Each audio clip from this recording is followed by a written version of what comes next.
history of what works with my digestion and what fuels my body the best way and gets broken down. And me being a woman with PCOS, my prep food looks a little different than some other girls, and it's going to be different for everybody during a bodybuilding prep. It's really based off of your digestion system and your microbiome and how your body reacts. So for me, we're 5 meals a day. We kind of place it around whole foods. I'm not doing really any processed food except for artificial sweeteners, which I'm lucky I can have that in right now because some girls can't have that. It messes up their gut. So typically in the morning, I'll wake up and do my fasted cardio. I'll start my first meal off with like ground chicken, blueberries, chia seeds, and a green supplement because, as we know, when we're in prep, the food gets low, and unfortunately, veggies take a lot of energy to digest. So the greens powder gives me my nutrition I should be getting from the veggies that I'm not. And Yeah. then I have a second and third meal usually when I'm at work that consists of either fish or shrimp and lettuce. I do avocado for my healthy fat. And either salsa or like that G Hughes sweet chili sauce has been saving my life as kind of like a dressing mixed in with tuna is really good. So I'll do those for a meal. I was doing a fish for my pre-workout, but we actually found out during refeeds that my body needs a lot more fat than what people would typically need during a refeed versus carbs. So we've added ground beef into my pre-workout to kind of keep me fueled, and some rice before I go lift. And then usually I'll lift, do my cardio in the PM together just to get my second half of my workout in the day. And I come home and we actually just switched me off of protein shakes. We're pulling that because I need more food in my body. I'm hungry. So I'll come home and eat tuna and rice cakes, and that's the end of my night. Lots of tea and coffee in between to keep me full. Oh, So that's we keep it okay. simple and clean. Always George Page says food is just as addictive as any drug. Yeah, It what definitely. is what is your like your thoughts on like they put like these substances in these foods? Oh man. I mean, I just listened to a really great podcast about this the other day. And, I do a little bit of a coaching business on the side, and I see this with my clients too. It's like we have labs in this country that sit there, and Yeah, their main job is to find what's called the bliss point of a food. And it's like, you think about it, you wouldn't eat a bunch of oil by itself, it would make you sick. That sounds disgusting. You wouldn't eat spoonfuls of sugar by itself, and you wouldn't eat spoonfuls of salt. But when you have them in the correct ratio in a food, we think about a cookie, how much butter, sugar, and salt goes into yeah, that, where you wouldn't eat in one sitting. It's scientifically created to build on that kind of dopamine receptor in your brain. And it kind of, I think, is in a weird way constructed to kind of go back to our ancestors, where if we taste the fat, we taste the salt. We need to store that in our body to hibernate for winter or when food is scarce. So our body just tastes the salt and says, hey, there's minerals in this, even though there's not, and wants it. Hey, there's fat in this. This is going to be healthy for us to put on weight, even though it's not. So I think from a biological standpoint, they've tricked us into eating this food. And I do think it's there to make us sick. You know, yeah, whether it's they just want to make money off of it, I get it. We live in a world that's driven off of capitalism and money. They want you addicted to the food because it keeps you coming back.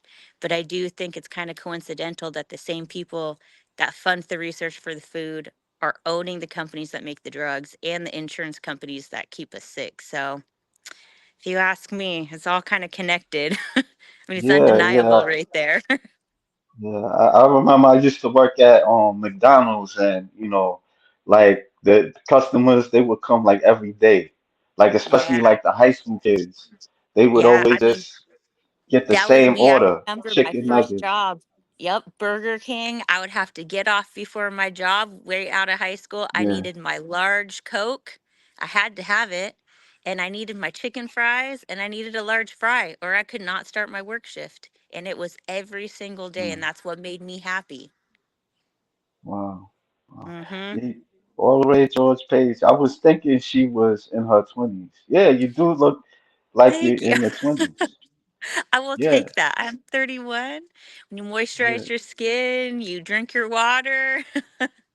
Well, I mean, you're not old. Like, I'm 48, so. Yeah, yeah. So, I I mean, will but take you it. got some nice, yeah, you got some nice pictures. Thank Are you, are you. you, are you, are you willing to stay? How long you gonna stay in wellness? That's what I'm trying to get out.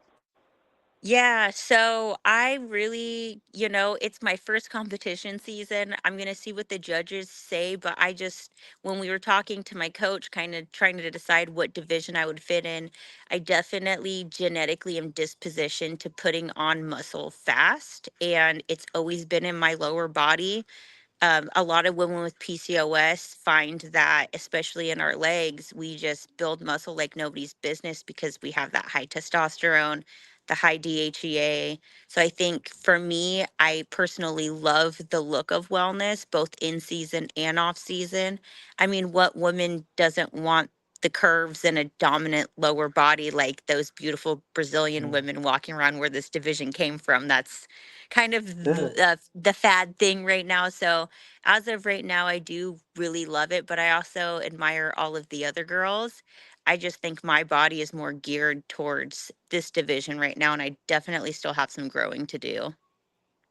Do you have like inspirations and stuff like that, or like somebody that Oh, you kind of yeah. like, wow, that you admire? Yeah, I mean, definitely like Francielli. I mean, she's unbeatable right now. It's funny because I actually have a little vision board kind of in front of my cardio equipment that I made the beginning of this year, Mm, and Francielli's on there. Sumara Sarwar is on there. She actually just got her pro card this last season. I really loved her journey, and I think she just became the first Bangladeshi wellness pro from that country. mm, So I thought that was pretty cool. But all Issa, all of these girls, I love it. Their look, they're so put together. They fit the category, I think, perfectly, and they just get better each season. So, yeah. This is well, she was a bodybuilder and she was a physique competitor, and she's moving to wellness. Her name is Jada Beverly. Yeah, she oh, yeah, recently yeah. kind of announced it. Yeah, she A lot announced of it that girls, I she's think, are doing that too, which I think is awesome that they're coming out with, wellness is the newest division. But it just gives us a different category where we're not genetically fighting what our body wants to do. So these women can very easily step into the next one if it's something where they enjoy training more for, or if it's their body more. I think it's great. right. Yeah, so you was like with the health and fitness. What's this about? Like the picture the Oh, before and after. yes. So this is super exciting. I got this ad one day on Instagram that came up, and it's from the Hers Muscle magazine, her health and fitness. It's a really Right. popular health magazine. They have a men's version too. I'm sure you've seen it at the airport, the checkout stands in line at the grocery store. They run I this should. competition Oh, every year. Yeah, so a lot of people are familiar with it, and they do this competition every year, and it's for a man and a woman. It's a cover right. spread shoot, $20,000. And I said, what the heck, if I can share my story, it would be so awesome to be on the cover and help inspire other women, because who am I, just this regular girl that decided to embark on this journey? And I've had so many women reach out to me how relatable it's been and how great it's been to see another person going through this. So I signed up for it and we made the first cut last week. The second cut's this Thursday. It's a voting basis, so you're free to vote every day. You can either donate money to the B Plus charity for extra votes, or you can do a free vote by registering your Facebook on there every 24 hours. But I'm in it to win it. I mean, however far I go, it's a blessing to even just be chosen to be in the running with all these women. So figured why not? Yeah. Hmm. Yeah. Congratulations. Thank Now this is you. your yeah, this is like your first year competing. Like you I mean, Yeah. yeah, This is my obviously first it's your first competition show. season. Yeah. How you feel nervous? Like really nervous or It's so funny. I was just thinking about that this morning, along with all the other stuff. And I thought at this point, being 5 weeks out, I'd be so nervous. But I think just the women I've met along the way, and this first show I'm doing is the Tangi Johnson Classic. It's one of the only, I think it's the only women ran show here in the Pacific Northwest. They have it in Tacoma Mm, every year. um there's so many girls that I've made genuine friendships with that are going to be competing in the same show. One of my best friends is going to be standing right next to me, and a bunch of my girls on the same team with the same coach. So I feel really good about this. I started my posing the second I knew I wanted to do this last year, even though I had no idea what I was doing. And I think just going through it, the motions day by day and practicing, I'm more excited that I am nervous now. It's like everything's coming full circle finally, and yeah. I think For maybe it'd be different on show day, but we'll see. like posing, like how long did it take you to get all the poses Oh man, to let work me on the tell you poses? something. If you've never done posing for bodybuilding today, it is something else. To twist and turn your body and flex and suck in and hold everything in tight while hitting these different angles in heels in a string bikini is one Mm, of the toughest things about this sport. And it's like, right. the sooner you get a jump start on that, it was really hard. I remember going to my first posing practice and driving home crying because I'm like, what am I doing? I had no Mm, idea. I got two left feet. I've never been a good dancer. I've never been on a dance team. I've never done choreography. So for me, that was the hardest part. And going mm. through the reps and having multiple posing coaches, including my coach, giving me direction and practicing, it's something that comes second nature now. So get your Yeah. reps in. Yeah, I heard of the lat spread is hard to a Yeah. lot of bodybuilders. Yeah, Yeah. it's to engage your lats is something else. And it's funny because, bikini and wellness, a lot of our posings are the same. Bikini just has a mandatory front and back pose and transitions, whereas wellness has quarter turns, almost like figure and some of the other divisions do.